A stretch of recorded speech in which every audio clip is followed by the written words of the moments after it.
আসসালামু আলাইকুম, কি খবর সবার? তো আজকের ভিডিওটা একটু অন্যরকম হতে যাচ্ছে। তার কারণ নরমালি আমি তোমাদের পড়াশোনা বিষয়ে গাইডলাইন দিই। আজকের ভিডিওটা একটু অন্যরকম।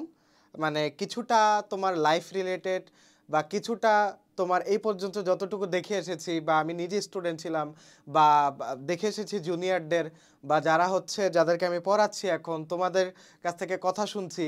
অনেক স্টুডেন্টদের পড়াতে যেয়ে আমার এই অভিজ্ঞতা হয়েছে যে আসলে মধ্যবিত্ত স্টুডেন্টদের জীবনটা আসলে কেমন।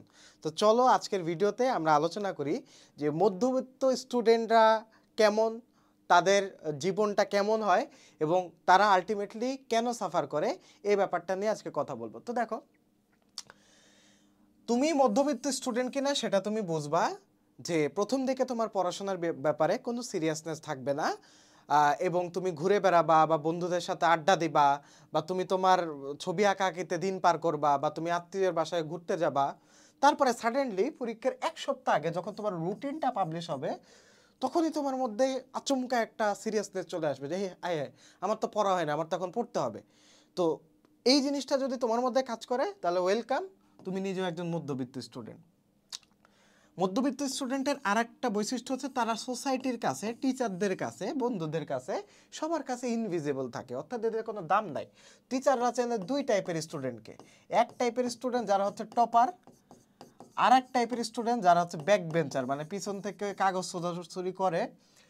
এই টাইপের স্টুডেন্টদের টিচাররা চেনে। হ্যাঁ, টপারদের পজিটিভভাবে চেনে, ব্যাক বেঞ্চারদের নেগেটিভভাবে চেনে। কিন্তু দুইটাই ক্যাটাগরি স্টুডেন্টদের চিনে বা টিচাররা চিনে, কিন্তু মাঝখানে বড় একটা অংশ থাকে টিচারদের কাছে অদৃশ্য বা সোসাইটির কাছে অদৃশ্য থাকে বা বাবা মার কাছেও মাঝে মধ্যে অদৃশ্য থাকে। তো তোমার সাথে যদি এমন হয়ে থাকে যে তুমি কারো নজরে পড়তেছো না, না টিচারদের না সোসাইটির, তারে ওয়েলকাম, তুমি একজন মধ্যবিত্ত স্টুডেন্ট। 3 নাম্বার, মধ্যবিত্ত স্টুডেন্টের রেজাল্ট শিটটা পাওয়া যায় 5 থেকে 6 বছর পরে কোনো ঝালমুড়িওয়ালার দোকানে পাওয়া যায়। ঝালমুড়িওয়ালার দোকানে বা কোনো একটা জায়গায় তুমি ফুচকা খেতে খেতে দেখবা তোমার রেজাল্ট কার্ড ওটার মধ্যে চলে আসছে। হ্যাঁ, তো মধ্যবিত্ত স্টুডেন্ট রেজাল্টটা এমন রেজাল্ট, মানে বলে না যে না না পারে গিলতে না পারে উগরাতে, এরকম হচ্ছে রেজাল্ট। হ্যাঁ, মানে বেশি ভালোও না বেশি খারাপও না, মানে ফেলও না আবার A+ও না, দুইটার মাঝামাঝি, যেটা কোনো ম্যাটার করে না সোসাইটির কাছে বা টিচারদের কাছে বা কারো কাছে ম্যাটার করে না।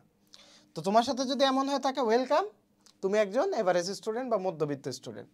এই ধরনের স্টুডেন্টের সাদা মনে কাদা থাকে না। সাদা মনে কাদা থাকে না মানে কি, মানে টপাররা ভালো রেজাল্ট করতেছে, মানে এই ধরনের স্টুডেন্টের মধ্যে কোনো হিংসা থাকে না। ঠিক আছে ভাই, ও আগাক না, ওর মতো লাইফ আগাক, আমার মোটামুটি টেনে টুনে পাশ করলে হয়েছে বা আমার মোটামুটি একটা অ্যাভারেজ মার্ক পেলে হয়েছে। হ্যাঁ, তো এদের কোনো সাদা মনে কাদা থাকে না, মানে পরশ্রী কাতরতা এদের মধ্যে থাকে না বললেই চলে। পরশ্রী কাতরতা ম্যাক্সিমাম টপারদের মধ্যে বিরাজ করে।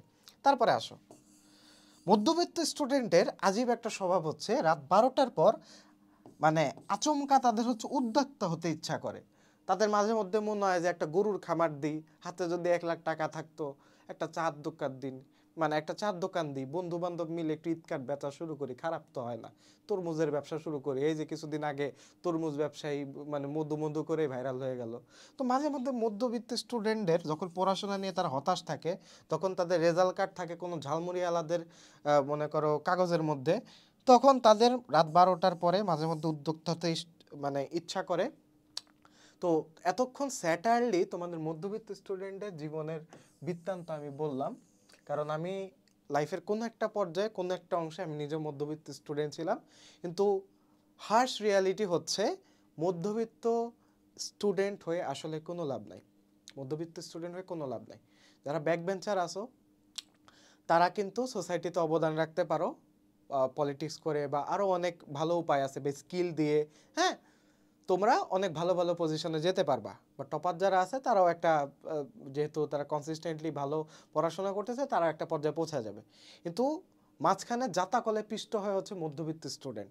তাই যারা মধ্যবিত্ত স্টুডেন্ট আছো, এখন সময় থাকতে বলতেছি যে লাইফের ব্যাপারে একটু সিরিয়াস হও।